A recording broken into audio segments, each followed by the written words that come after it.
Welcome back to the deep dive. So today we are diving into a really interesting set of sources, a real clash of personalities, you could say. Yeah, it's this great contrast, isn't it?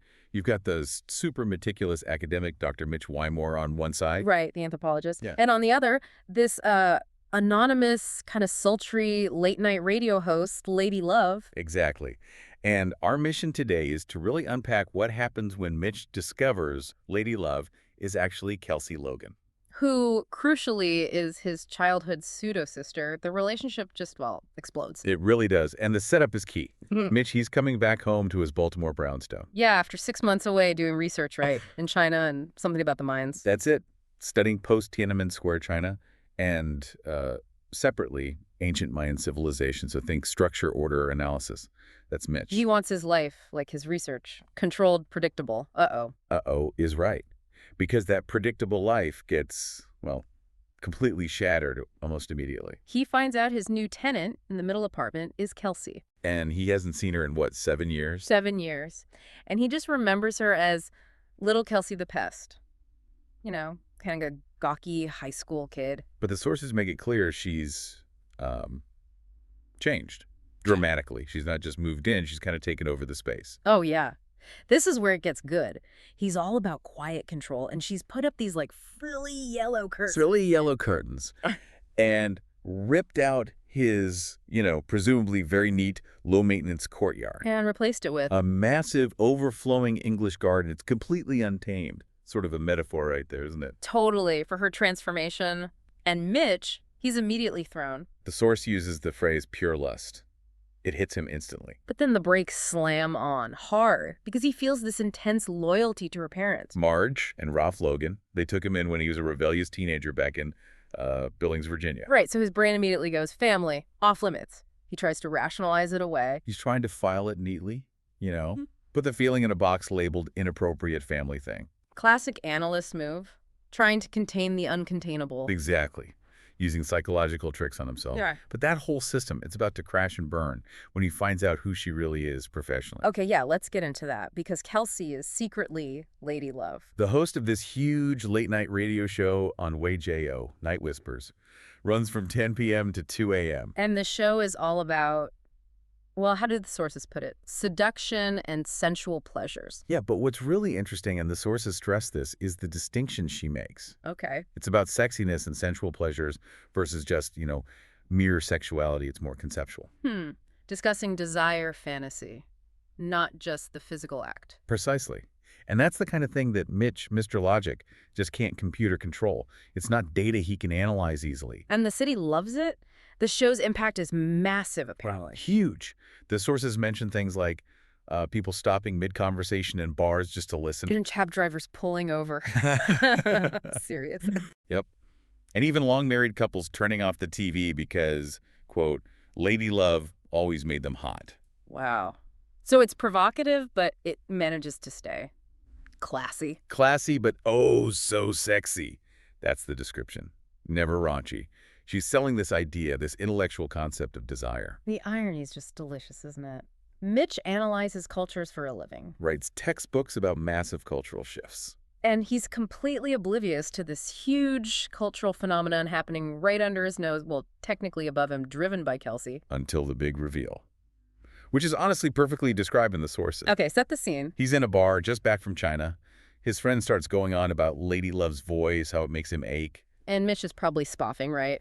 The skeptical academic. Totally. He takes a sip of his beer, the show comes on, this smooth, sultry voice starts. And he recognizes it. Recognizes Kelsey. Nearly chokes on his beer. It's a fantastic moment. He must realize then that the yellow curtains in the garden, that chaos, that was just the beginning. Exactly.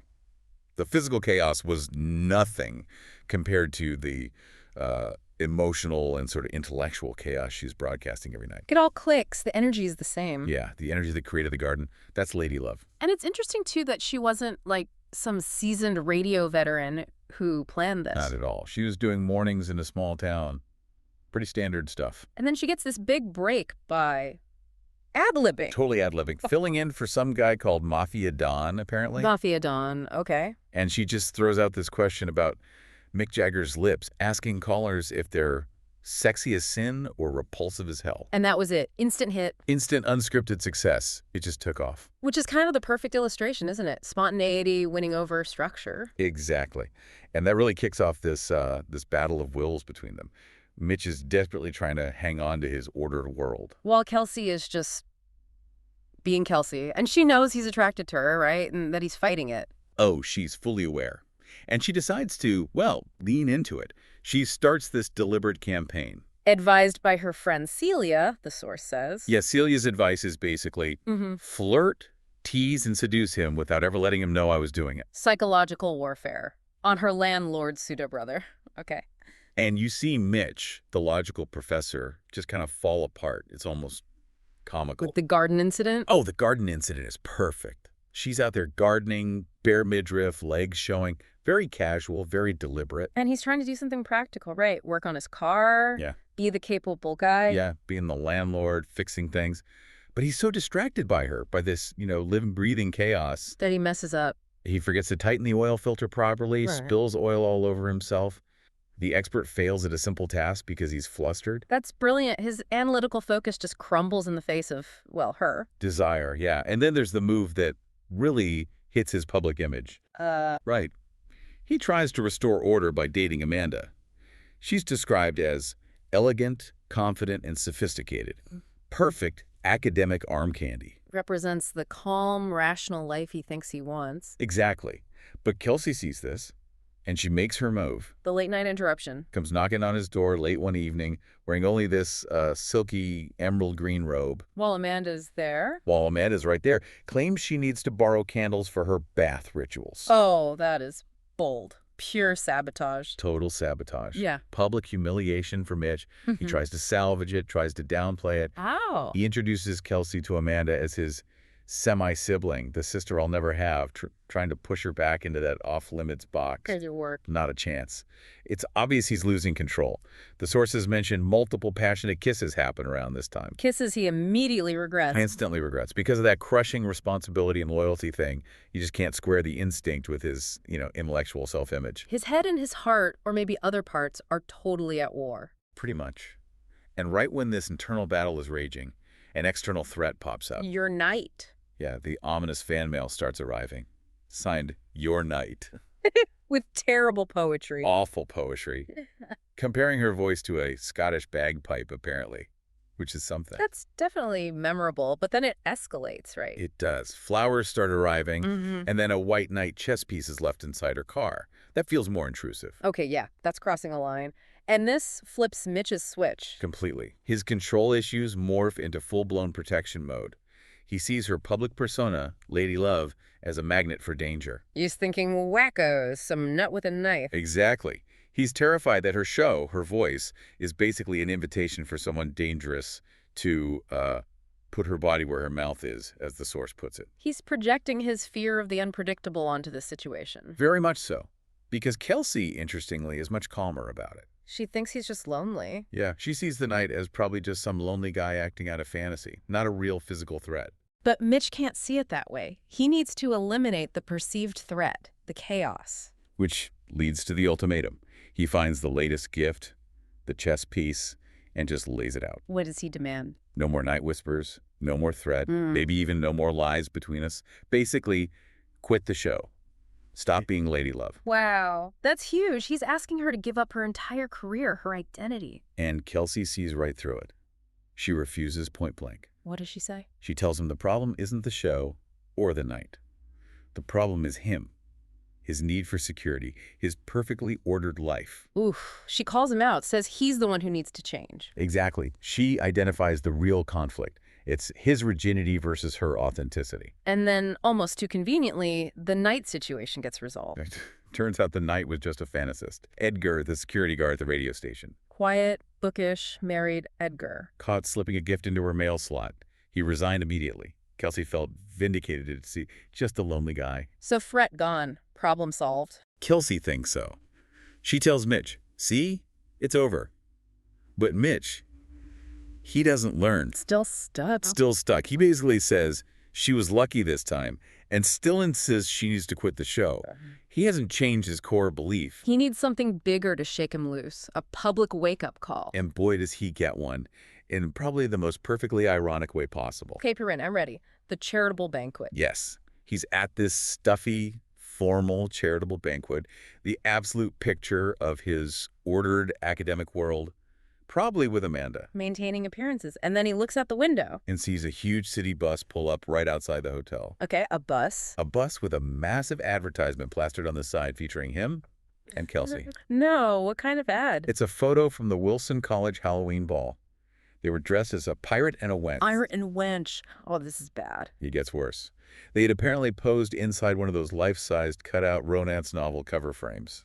You're kidding. What was the title? Pirate's Prisoner of Passion. Oh my God. And this picture is now 6 feet high on a city bus. 6 feet high, Oh. with the caption, "Spend the night with Lady Love on Wajo." Oh, the humiliation.